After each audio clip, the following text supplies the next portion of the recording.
नाम सुभान सोहेल है। मेरी उम्र 11 साल है। मुझे डांस का शौक बचपन में हुआ।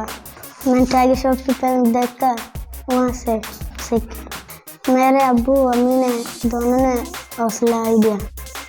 जब सोबान का वीडियो वायरल हुआ इंटरनेट में, मुझे बहुत खुशी हुआ, मैं बहुत खुश हो गया।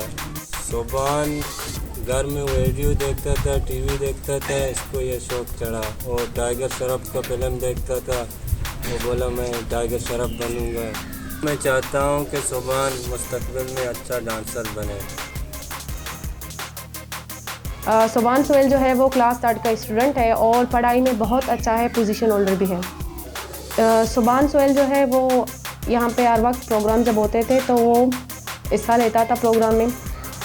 और इसके अलावा अभी जो रिसेंटली एक प्रोग्राम हम लोगों ने किया था तो सुभान सोहेल इसमें डांस कर रहा था, मैंने उससे वीडियो किया तो वो छोटा सा क्लिप जो है वो वायरल हुआ। सारे असातिज़ा और बच्चों को बहुत खुशी हुई जब सुभान सोहेल का ये वीडियो क्लिप वायरल हुआ।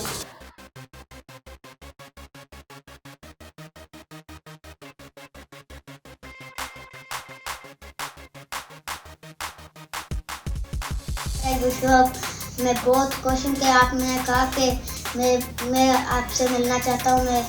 मैं बहुत ज़्यादा खुश हो गया कि आपने बोला कि मैं तुमसे मिलना चाहता हूँ। अरबिक न्यूज़ से मेरी आवाज़ तो आप तक पहुँच गई, लेकिन मैं आपसे मिलना एक बार ज़रूर चाहता हूँ। I love you tiger Shroff, I love you.